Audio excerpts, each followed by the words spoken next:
മനുഷ്യന്റെ ശരീരത്തിൽ നമ്മൾ സ്ഥൂലം, സൂക്ഷ്മം, കാരണശരീരമുണ്ട്. ഈ 3 ശരീരങ്ങൾക്കപ്പുറത്ത് ഞാനൊരു ശരീരത്തെ ജനങ്ങളോട് പറയുന്നുണ്ട്. ആ ശരീരത്തിന്റെ പേരാണ് മന്ത്രശരീരം. നിങ്ങൾ ആദ്യമായിട്ട് കേൾക്കുകയാണ്.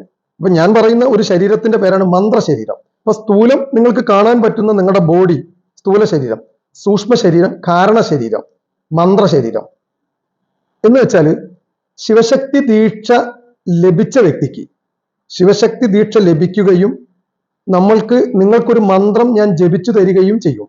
നിങ്ങളുടെ ചെവിയിൽ ഞാൻ ജപിച്ചു തന്ന മന്ത്രം നിങ്ങൾ ഉണ്ടല്ലോ, നിങ്ങളുടെ ചെവിയിലൂടെ നിങ്ങളത് മനസ്സിലേക്ക് കടത്തി വിട്ടു അല്ലെ? നിങ്ങളുടെ തലച്ചോറിൽ അത് എന്തായിട്ടുണ്ട്? സ്റ്റോർ ആയിട്ടുണ്ട്, റെക്കോർഡഡ് ആണത്. നിങ്ങളുടെ മനസ്സിൽ അത് റെക്കോർഡഡ് ആണ് ആ മന്ത്രം അല്ലെ? അത് സൂക്ഷ്മ സ്ഥലത്തിലും സ്ഥൂല രീതിയിലും നിങ്ങളുടെ ബോഡിയിലുണ്ട് ആ സംഗതി. അപ്പൊ നിങ്ങളുടെ റെസ്പിറേറ്ററി സിസ്റ്റത്തിലും അതുണ്ട്, നിങ്ങളുടെ സർക്കുലേറ്ററി സിസ്റ്റത്തിലും അതുണ്ട്. എന്ന് വെച്ചാൽ അന്നമയ കോശത്തിലും പ്രാണമയ കോശത്തിലും അതുപോലെ തന്നെ നിങ്ങളുടെ സർക്കുലേറ്ററി സിസ്റ്റത്തിലും നിങ്ങളുടെ എല്ലാ സിസ്റ്റത്തിലും ഡൈജസ്റ്റീവ് സിസ്റ്റത്തിലും അടക്കം അതുണ്ട്. കാരണം പ്രാണന്റെ അളവ് തുടങ്ങുന്നത് അന്നമയ കോശത്തിൽ നിന്നാണ്.